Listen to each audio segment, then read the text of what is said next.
முதன்முறையாக அமைச்சராக பாபநாசம் எம்எல்ஏ ஷாஜகான் வந்திருக்கிறார். அவரிடம் கேட்கலாம். சார், இப்ப நீங்க முதன்முறையாக IUML உடைய முதல் அமைச்சராக தமிழகத்தில் பொறுப்பேற்கிறீங்க.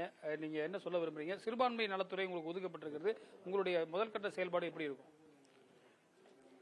சுதந்திர இந்தியாவில் அரசியல் வரலாற்றில் அதுவும் தமிழ்நாட்டில் முதல் முறையாக அமைச்சர் பதவி கிடைத்திருப்பது மற்றற்ற மகிழ்ச்சி. அந்த மகிழ்ச்சியை தெரிவிச்சுக்கிறோம்.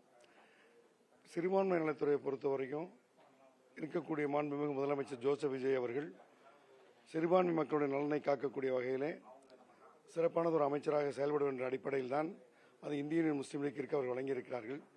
துறையினுடைய அமைச்சராக இன்று பொறுப்பேற்றிருக்கிறோம்.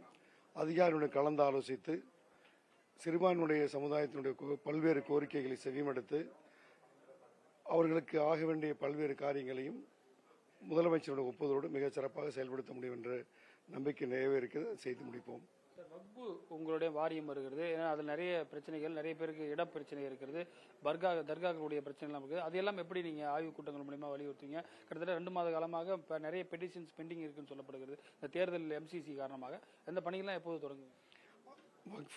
வக்ஃபு என்று தனியாக ஒரு வாரியம் இருக்கிறது. அதற்காக ஒரு வாரிய தலைவர் இருக்கிறார். அவரோடு கலந்து ஆலோசித்து பல்வேறு வழக்குகள் நீதிமன்றத்தில் நிலுவையில் இருக்கிறது என்றும் நாம் அறிந்த ஒன்றுதான். அந்த வகையிலே ஆலோசித்து சம்பந்தப்பட்டவர்கள் அழைத்து நல்ல ஒரு தீர்வை முடிவை எடுத்து தருவதற்கு நாங்கள் முயற்சி செய்வோம். இந்திய யூனியன் முஸ்லீம் லீக் என்பது கேரளாவிலும் நீங்க கூட்டணி மந்திரி சபையில் இருக்கீங்க, வாணியம்பாடியிலும் நீங்க வெற்றி பெறீங்க. இந்த தொகுதி மக்களுக்கு நீங்க சொல்ல விரும்பும் செய்தி என்ன? நான் வெற்றி பெற்றது பாபநாசம் சட்டமன்ற தொகுதி. இன்னொரு வாணியம்பாடியில் மற்றொரு தொகுதி இந்தியன் முஸ்லீம் 2 தொகுதி வெற்றி பெற்றிருக்கிறது. இருப்பார், வர சொந்த அலுவல் காரணமாக ஒரு ஊருக்கு பிறகு நாளைக்கு தான் மறுநாள் திரும்பி வருவார். தொகுதி மக்கள் பெரிய நம்பிக்கை வச்சு வெற்றி பெற செய்திருக்கார்கள். தொகுதி மக்களுடைய கோரிக்கைகளை செவிமடுத்து தொகுதியை சிறந்த தொகுதியாக செய்து மாற்றித் தருவதுதான் எங்களுடைய நோக்கம். அந்த வகையில் இந்த அமைச்சர் பொறுப்பையும் தொகுதி மக்களுக்கு நல்லது செய்யக்கூடிய வகையில் தொகுதி மக்களின் கோரிக்கைகளை செவிசாய்த்து சிறந்த தொகுதியாக மாற்றுவதற்கு முயற்சி எடுப்போம்.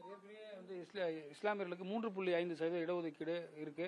அதை முறையாக பின்பற்றுகிறார்களா என்பது போன்ற ஆய்வுக் கூட்டங்களில் வரக்கூடிய காலத்தில் செயல்படுத்த வாய்ப்பு இருக்கிறதா? சிறுபான்மை சமுதாயத்தை பொறுத்தவரை, குறிப்பாக முஸ்லீம் சமுதாயத்தை பொறுத்தவரை இடஒதுக்கீடு உள்ளிட்ட பல்வேறு கோரிக்கைகள் இருக்கிறது. வரக்கூடிய நாட்களிலே இந்திய யூனியன் முஸ்லீம் லீக்கினுடைய தேசிய தலைவர் காதர் மதீன் அவர்களோடு மாநில ஆலோசித்து சமுதாயத்தினுடைய கோரிக்கைகளை விண்ணப்பமாக வடித்து மாண்புமிகு முதலமைச்சர் அவர்களை சந்திக்க இருக்கிறோம்.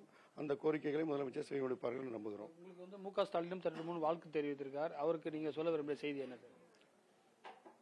திராவிட முன்னேற்ற கழகத்துடன் நீண்ட நெடுங்காலமான ஒரு கூட்டணி, ஒரு உணர்வுபூர்வமான கூட்டணியாக இருந்தோம். இன்றைக்கு இருக்கக்கூடிய கால சூழ்நிலையிலே இன்று இருக்கக்கூடிய மக்கள் ஒரு மாற்றத்தை விரும்பி ஒரு தீர்வை தந்திருக்கிறார்கள். அந்த வகையிலே தமிழகத்திலே ஒரு நல்லாட்சி, ஒரு நிலையான ஆட்சி என்ற அமைய வேண்டும் அடிப்படையிலே தமிழக வெற்றி கழகத்தின் ஆட்சிக்கு முஸ்லீம் லீக் ஆதரவை தந்திருக்கிறது. அந்த ஆதரவுக்கு அன்றே முன்னாள் முதலமைச்சர் அவர்கள் வாழ்த்து தெரிவித்திருக்கிறார்கள். இன்றும் வாழ்த்து தெரிவிப்பதற்கு மற்ற மகிழ்ச்சி. அவர்களுக்கு நன்றியை தெரிவித்துக் கொள்கிறேன். முதன்முறையாக நம்மிடம் தெரிவித்திருக்கிறார். புதிய தலைமுறைக்காக ஒளிப்பதிவாளர் மதுவுடன் ரமேஷ்.